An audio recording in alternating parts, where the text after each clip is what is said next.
I'm going to teach you how to wire up a 91 1UZ and ECU. This engine is a 91 and this ECU is a 92, but any year between 89 and 92, it's all the same. So for this first plug, I got this out off of a junkyard because it goes to the chassis. It's not on the engine harness, but you only need 3 things from it. This last pin right here, the black and yellow, this goes to constant ECU power. This orange and black, I think it's pin number 4. This is pin 26, the black and yellow. This is pin number 4. This is the M relay switch, and this goes to 12 volt switched. And this yellow and red wire is the check engine light. This is the ground, and you would put this to your light, and then on the other end of the light you would put 12 volts. Next is the second plug, which is the 22 pin. So pin, the last pin, which is this black wire right here, this is for the starter. This gives 12 volts only when cranking, so you wire this to your starter signal wire. And also the other switch here is the neutral switch, which also gets 12 volts only when cranking.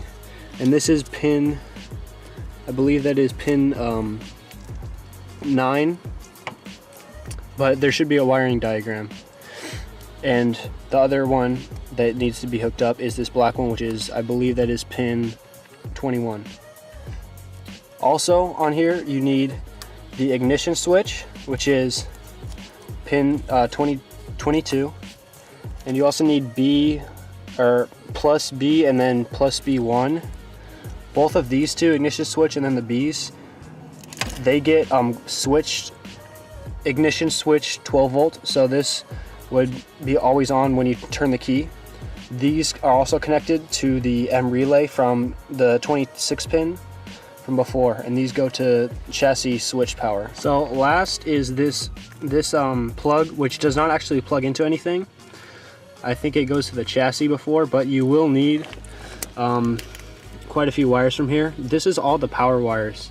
So there's this big black one right here, and this is the thick, you'll see it's the very thick black wire. This is the starter signal wire, which will get 12 volts only when cranking. Mine is hooked up to a button, but you could also have it hooked up to the key.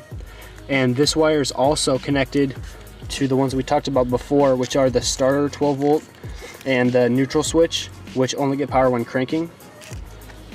Next are the black and orange and the black and red wires. Well, pretty much all of them, they all need this ignition power, and these are for the igniters and the power for the fuel injectors.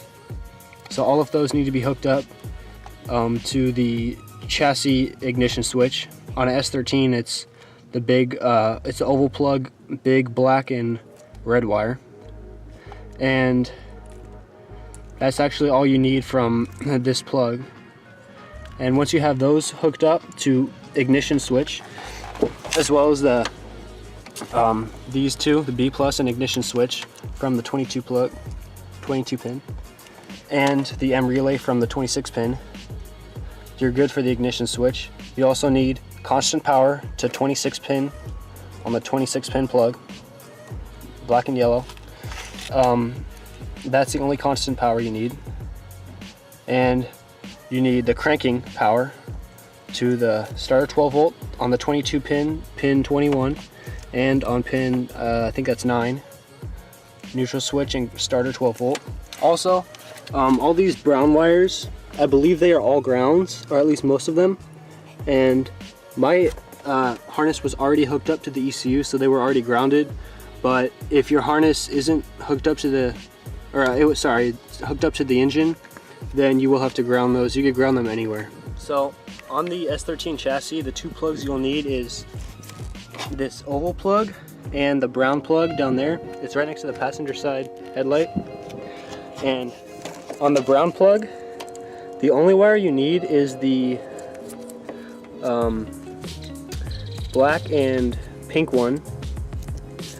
I have these all labeled, but you only need the black and pink one, which is for the fuel pump, and that just needs to be grounded.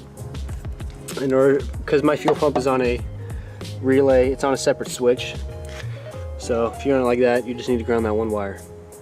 Next, on the oval plug, you will only need a few wires, but the main one is the black and red, which is the main ignition power. And this is what you're going to run everything that needs switch power off of, like the B plus power and all of that stuff. Main ignition power. You also have ECU power, which is the black and white one, but I tested that and that did not have any power. At first I hooked up the B plus and all that to that, but it did not work. So I would just hook it up to the main ignition power. And you also have ECU constant power, which is the red wire, and I believe it has a black stripe.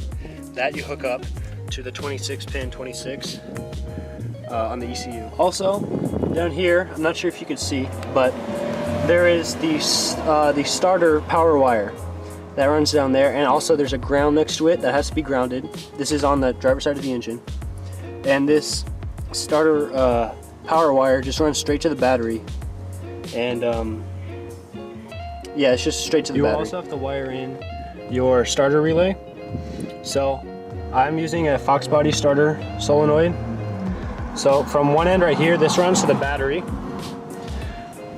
On the other big stud, this runs to the starter signal wire, that big thick wire that was on the plug over there, that basically just tells the starter when to crank.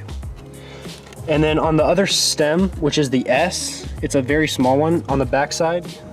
Not sure if you can see, but right here, this is runs to a switch, and on the other side is a fuse, and that runs to the battery.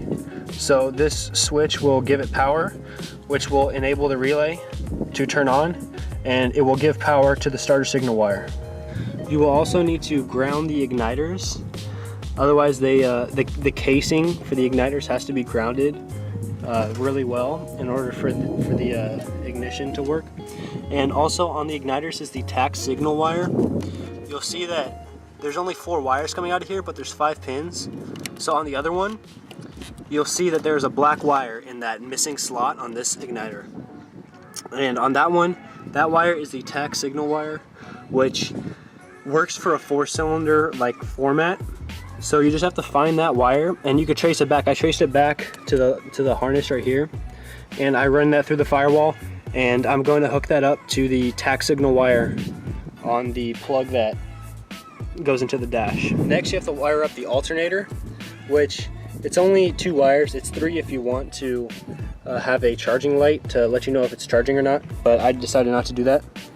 So you need switched ignition power to the black on this plug that comes off the alternator to the battery, black and yellow. This you will have to have it hooked up to the ignition power. It turns on when the key is switched. And this white and blue wire, I know it's always white on all when you use these. This will have to be hooked up to constant power. It'll just be hooked up to your battery.